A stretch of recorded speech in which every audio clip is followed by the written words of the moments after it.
Muy bien, pues ahora vamos a seguir en este curso de evaluación a la Universidad de Química, ya sabéis, con este bloque 3, donde lo que vamos a ver en esta sesión es la química analítica y la espectroscopía. Este es un tema que, como el tema anterior de radiación, no hay ejercicios de años anteriores en las tres comunidades autónomas en las que nos estamos centrando, pero lo que he hecho ha sido recopilar un par de ejercicios tipo que podrían salir. Os recuerdo también que si sois de otra comunidad autónoma me escribáis y me digáis, oye Aida, yo me estoy preparando el examen de preparación a la universidad, pero para Castilla-La Mancha. ¿Podrías poner ejercicios de esa comunidad? Y los pondremos sin problemas. Simplemente hacerlo todo es imposible, pero bueno, poco a poco iremos añadiendo todas las comunidades autónomas y podremos trabajar a gusto para todos los que veis estos vídeos podáis preparar bien el acceso a la universidad. Pero igualmente estos ejercicios son muy buenos para que os podáis preparar, aunque no sean exactamente los mismos de vuestra comunidad. Entonces, vamos a ver esta química analítica y espectroscopía en qué se trata. Pues bien, la he querido hacer ahora, en este momento tan pronto del curso, porque la espectroscopía infrarroja está muy relacionada con el tema de radiación que acabamos de hacer y porque es un tema que normalmente se da muy tarde o no se da y pueden salir ejercicios del tema, aunque os digo que de las tres comunidades en las que lo hemos centrado no están. Bien, dentro de la química analítica y espectroscopía nos vamos a centrar en tres técnicas, ¿de acuerdo? Una es la espectroscopía de infrarrojo, después la de resonancia magnética y por último el espectro de masas. Vamos a empezar con la espectroscopía de infrarrojos. Esta técnica lo que hace es que se basa en la interacción que tienen las moléculas con la radiación infrarroja. Con esto nos permite identificar los enlaces químicos presentes en una sustancia y así poder determinar su estructura. Cada tipo de enlace, carbono-carbono, carbono-hidrógeno, carbono doble enlace oxígeno, carbono triple enlace carbono, cada uno de estos enlaces tiene lo que se llama una firma espectral. Y esto lo que es una señal del espectro infrarrojo, que un tipo de espectro es lo que estáis viendo aquí a la derecha. Y como podéis ver, pues por ejemplo, los enlaces carbono, doble enlace carbono, están en la región de los 1644 nanómetros. Fijaros que aquí es que cada enlace absorbe una energía que está asociada a una longitud de onda, que es lo que ponemos en el eje de las X. Entonces, esta técnica, la verdad que es muy utilizada tanto en áreas de química orgánica como en bioquímica, farmacología y ciencia de los materiales. Vista esta técnica, que a la hora de hacer ejercicios lo que os van a hacer, como en el ejercicio que tenemos de tipo que veréis un poquito más adelante, lo que os pondrán es un espectro y os dirán de qué molécula puede ser y también os van a dar la tabla para que identifiquéis los diferentes picos. No os van a decir, venga, dímelo y tienes que saber las longitudes de onda de cada enlace, cuáles. Eso no lo van a hacer, os van a dar una tabla, ¿de acuerdo? Otra técnica que se utiliza mucho para determinar el tipo de molécula que tenemos es la resonancia magnética nuclear, conocida mundialmente como RMN. Entonces, esta técnica lo que se hace es que se basa en la interacción del núcleo de los átomos con un campo magnético y con pulsos de radiofrecuencia. Entonces, con esta técnica podemos tener información tanto de la estructura como de la conexión entre los átomos que hay de una molécula. Entonces, esta técnica, como veis aquí a la derecha, se ven estos espectros de resonancia, donde vemos la presencia de los diferentes núcleos que hay y como es su alrededor. Es decir, cada uno de los núcleos, cada uno de los átomos, dependiendo de lo que tenga a su alrededor, es decir, no solo su enlace directo, sino lo que tenga a su alrededor, se verá una señal u otra. Esta técnica es de las más utilizadas a la hora de determinar la estructura de moléculas, de identificar compuestos orgánicos, también de saber mecanismos de reacción y en estudios de metabólica. Entonces, como veis aquí a la derecha, lo que estáis viendo aquí es un espectro de RMN de protón, es decir, que lo que vais a ver son los diferentes hidrógenos que hay en una molécula. Entonces, cada uno de los hidrógenos tiene lo que se le conoce un desplazamiento químico, que es lo que vemos aquí en el eje de la X. Y por último, la otra técnica que vamos a ver en este bloque de química analítica y espectroscopía es la espectroscopía de masas. Esta técnica se utiliza para determinar la masa y composición de los compuestos. ¿En qué se basa esta técnica? Pues bien, en lo que consiste es que una molécula se ioniza, es decir, se le hace una radiación, entonces se ioniza y después se separan los diferentes iones que se han producido y se separan en función de la relación que tengan entre masa y carga.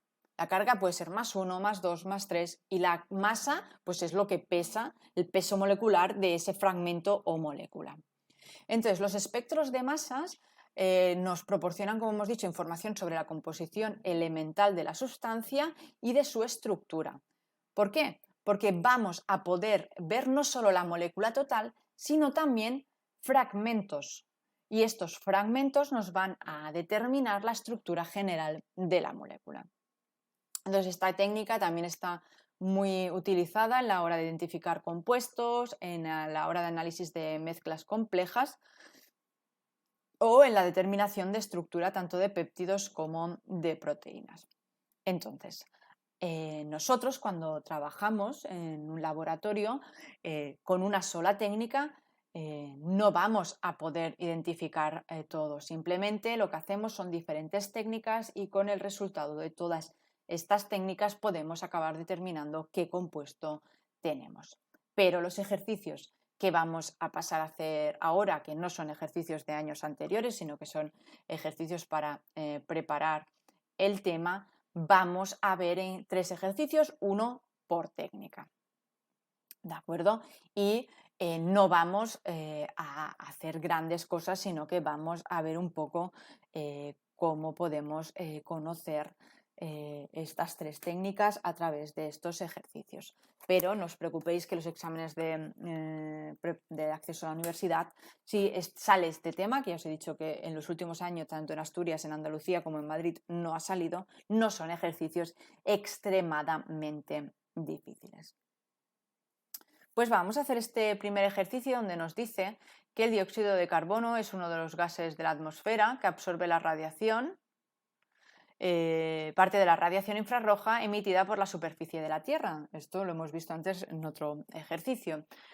Explica qué le ocurre a la molécula de dióxido de carbono cuando absorbe un fotón de radiación infrarroja y por qué las moléculas de dióxido de carbono cuando absorben solo porque solo absorben ciertas frecuencias de radiación infrarroja. Pues bien, lo que tenemos que ver aquí es que el CO2 absorbe esta radiación infrarroja y cuando se absorbe esta radiación, lo que hay es un cambio de energía vibracional. Tú le estás dando energía, pues él la absorbe, entonces hay como un cambio energético. Y este cambio es en la energía vibracional. Esta energía infrarroja lo que hace es provocar un cambio de un estado fundamental, que es la molécula sola estaba en su estado fundamental tan tranquila, y este chute energético hace que del estado fundamental pase a un estado excitado. ¿Y por qué solo absorbe ciertas frecuencias de radiación infrarroja? Pues bien, absorbe la frecuencia asociada a este cambio, ¿de acuerdo? Es decir, la diferencia entre estos dos niveles energéticos, entre el fundamental y el excitado. Así podrá hacer el cambio. Si la energía es más pequeña, este cambio no podrá ser producido, ¿de acuerdo? Y en el apartado B nos dice que calculemos la frecuencia y longitud de onda de un fotón de radiación infrarroja que tiene una energía de 1,33 por 10 a la menos 20. Pues bien, fijaros que para resolver este ejercicio tenemos que conocer el tema de radiación que hemos hecho antes en el bloque 2. Así que recordar que la energía es igual a la constante de Planck multiplicado por la frecuencia, es decir, que la frecuencia será igual a la energía entre la constante de Planck, que son 1,33 por 10 a la menos 20 julios, dividido entre la constante de Planck, que son 6,63 por 10 a la menos 34. Así que la frecuencia asociada a esta energía es, después de calcularlo con nuestra magnífica calculadora, de 2 por 10 a la 13 hercios. Y ahora también nos dice que calculemos la longitud de onda. Podríamos calcularla con la fórmula esta de aquí. Ay, que no está pasando la tableta, perdonadme. Como estábamos hablando, no he pasado la tableta y no estáis viendo cómo estoy resolviendo el ejercicio. Dadme un segundo y pasamos al ejercicio. Bien, aquí tenéis cómo hemos resuelto la frecuencia. Y ahora lo que os decía es que para la longitud de onda lo podemos hacer también con esta fórmula o podemos hacer directamente que longitud de onda es igual a velocidad de la luz entre frecuencia. No sé por qué he puesto otra vez longitud de onda. No estoy teniendo mi mejor día, ya os lo digo. Así que la longitud de onda será 3 por 10 a la 8 dividido entre 2 por 10 a la 13 hercios o segundos a la menos 1. Y después de calcular esta operación con nuestras magníficas calculadoras, tenemos que la longitud de onda es 1,5 por 10 a la menos 5 metros. Bien, ahora vamos a hacer este segundo ejercicio donde fijaros que ya tenemos que identificar este dibujito que vemos aquí como un espectro infrarrojo. Este ejercicio 2 nos dice que la fórmula molecular de un compuesto orgánico es C5H10O y se trata de un compuesto lineal donde puede haber un enlace doble carbono-carbono o un doble enlace carbono-oxígeno. Así que a partir de la siguiente figura de la tabla tenemos que argumentar por qué es o A o B o C. Es decir, nos están dando tres opciones. Esta molécula puede ser penta 3-ona, ácido pentanoico o penta 2,1-ol. Claro, aquí lo que tenemos que ver es, si fuera la pentanona, ¿qué tendríamos que ver?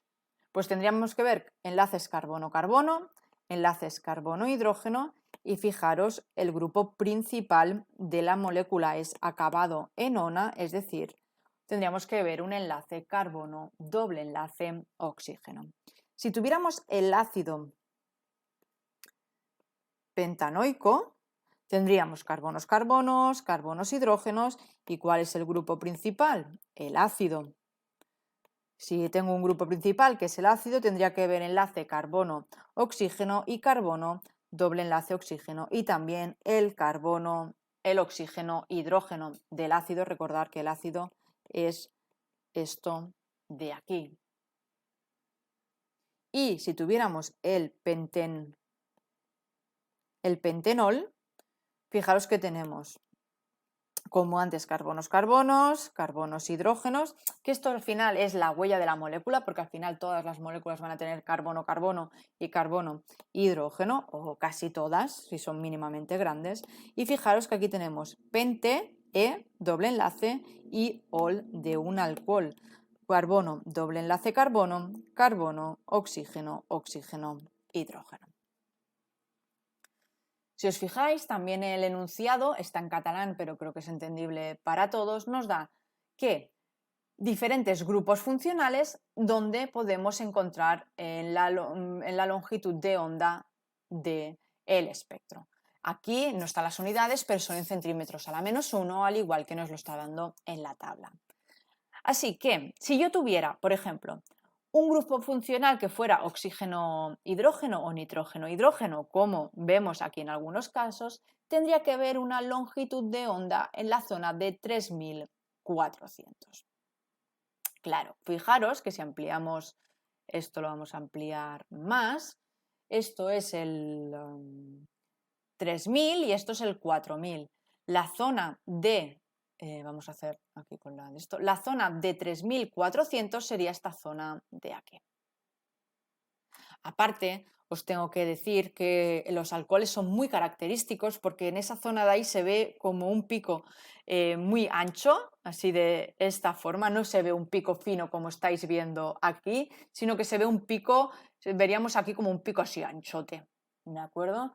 Así que ya podemos descartar que tengamos este tipo de enlaces.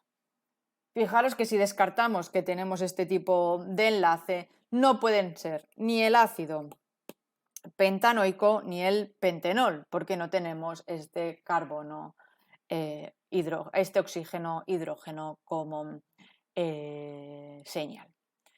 Después, si nos vamos a la parte de abajo, porque carbono, hidrógeno lo teníamos todo, entonces no vamos a ver, pero vamos a mirar si tenemos carbono doble enlace oxígeno o carbono doble enlace oxígeno. Fijaros que nos dice que la carbono doble enlace hidrógeno está en 1710. Pues estos son 1500, 1600, 1700. En la zona de 1700 tenemos un carbono doble enlace oxígeno. Con este dato, pues sabemos que puede ser la pentanona y que podría ser el ácido pentanoico, pero ya hemos descartado porque no tiene OH.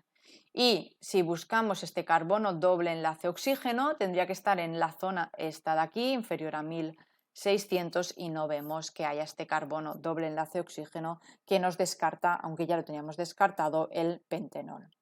Así que viendo esta molécula y con los datos que nos dan en la tabla, que como os he dicho, siempre os lo van a dar, podemos decir que este espectro de infrarrojo corresponde a la PENT3 ONA, es decir, el apartado A. Y ahora vamos a pasar al siguiente ejercicio que va sobre resonancia magnética nuclear, este RMN de protón. Este ejercicio 3 nos dice que explica brevemente cómo deduciríais a partir de un espectro de resonancia magnética nuclear si tenemos el compuesto A o el compuesto B, siendo A 1,12 tricloroetano y el B 1,11 tricloroetano. Bien, vamos a empezar haciendo la estructura de estas dos moléculas. El tricloroetano, ET, dos carbonos, donde en la posición 1, 2 y 3 tengo tricloro, es decir, un cloro. Después, como sabéis, completamos el octete con los hidrógenos. Y el otro es el 1,1 tricloroetano. Etano, en la posición 1, 1, 1, cloro, cloro, cloro.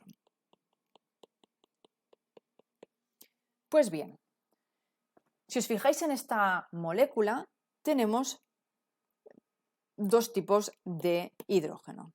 Tenemos este hidrógeno de aquí, que es un tipo de hidrógeno, que es los hidrógenos unidos a carbono que tienen dos cloros cerca, y después tenemos otro tipo de hidrógeno que son estos de aquí, donde son dos hidrógenos que son iguales, que son enlaces carbono-hidrógeno, hidrógenos unidos a un carbono que tienen a ese carbono también un cloro. Por lo que si viéramos el espectro de resonancia magnética de esta molécula, veríamos un pico y otro pico, ¿de acuerdo? Es decir, dos picos, cada uno de ellos correspondiente a uno de los tipos de hidrógenos que hay en la molécula. ¿Qué pasaría en el otro caso? En el otro caso, si os fijáis, tenemos estos tres hidrógenos que son iguales. ¿Por qué? Porque son hidrógenos unidos a un carbono donde ese carbono aparte tiene otros dos hidrógenos. Son exactamente lo mismo. Así que el espectro de resonancia magnética de molécula solo veríamos un tipo de pico correspondiente a estos 3 hidrógenos. Así que, ¿cómo podríamos diferenciar si es uno o el otro? Pues si en el espectro yo veo 2 picos, será el primero, el 1,1,2 tricloroetano, y si en cambio vemos solo un pico, podemos decir que es el 1,1,1 tricloroetano. Fijaros que no son grandes complicaciones los ejercicios que os podéis encontrar en las pruebas de acceso. Y por último vamos a hacer este ejercicio relacionado con el espectro de masas. Este 4 nos dice que la producción de la propanona, que es este CH3COCH3, conocido como acetona, es un indicador de crecimiento económico por su gran uso en la industria de plásticos, fibras y medicamentos. Para comprobar su pureza se utiliza la espectroscopía de masas o espectrofotometría de infrarrojos. Y a continuación podemos ver el espectro de masas, que es este que veis aquí, donde veis que hay un pico de 15, otro de 43 y otro de 58.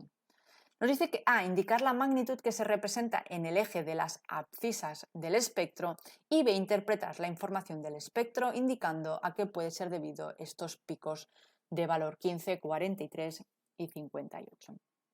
Pues bien, recordar que en el eje de la Y, de las abscisas, lo que hacemos es representar la masa partido entre la carga, ¿de acuerdo? Entonces, ¿qué nos dice el apartado B, que es al final el apartado interesante? Nos pide que interpretemos estos picos de 15, 43 y 58 de masa a qué puede ser debido.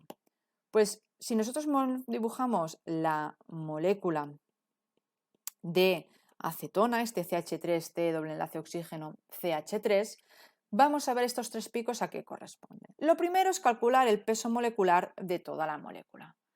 El peso molecular de toda la molécula es 12 por 3 más 16 del oxígeno más 6 por hidrógeno. Esto son 12 por 3 son 36 más 16 más 6. No sé qué he puesto aquí, esto es un 1. Son 58. Pues fijaros que el pico de 58 corresponde a la molécula entera. Pero ¿qué pasa en el espectro de masas? Que como la molécula está incidida por un rayo que lo que hace es ionizarla, también va a romper los enlaces. Entonces, ¿qué pasaría si ahora cortáramos este trozo de la molécula? Pues vamos a ver qué peso molecular tendría este trozo de aquí, este trozo que estamos marcando en verde, que serían 12 por 2 más 3 más 16. 12 por 2 son 24, más 3 más 16 son 43. Así que fijaros que este pico de 43 correspondería al CH3 de doble enlace oxígeno. Y por último, el 15, pues claro, si la molécula se ha dividido por aquí, también tendré este CH3 por la otra banda, donde serán 12 más 3, es decir, 15. Así que este pico de CH3 de 15 es correspondiente al CH3. Y esto es lo que es un espectro de masas, donde el pico siempre más alto suele corresponder a la molécula completa y los demás lo que corresponden a los diferentes fragmentos. Esta era una molécula donde se puede dividir solo en 2 partes, pero cuando una molécula es más grande que se puede ir dividiendo en diferentes enlaces, claro, el espectro es mucho más grande del que estáis viendo aquí. Y con esto ya tenemos este bloque 3 de espectroscopía acabado. Ya os he dicho que iba a ser algo sencillito y rápido, ya que como no tenemos exámenes de años anteriores que se centren en esto, pues íbamos a ir bastante rápido. Para acabar, como siempre, dejarme que os recuerde que si tenéis dudas de este tema o de cualquier otra cosa relacionada con la química, ya sabéis, resolvemos dudas desde lo más inicial hasta primero de carrera. Puedes enviarme tus dudas a aidapunaulasciences@gmail.com. Si sois de otra comunidad autónoma de las que estáis preparando las pruebas de acceso y queréis que de ejemplo en estas sesiones veamos ejercicios de vuestra comunidad autónoma, escribirme y decírmelo. También os quiero recordar el link al server de Discord donde podéis entrar, dejar vuestras dudas, interactuar conmigo y con la comunidad. Y por último, me podéis seguir en todas las redes sociales, que estamos como @aulasciencias, donde lo que podéis ver sobre todo allí es qué día vamos a hacer qué sesión y a qué hora vamos a realizarla. Con todo esto, muchísimas gracias por estar por aquí. Espero que estéis aprendiendo mucha química con nosotros.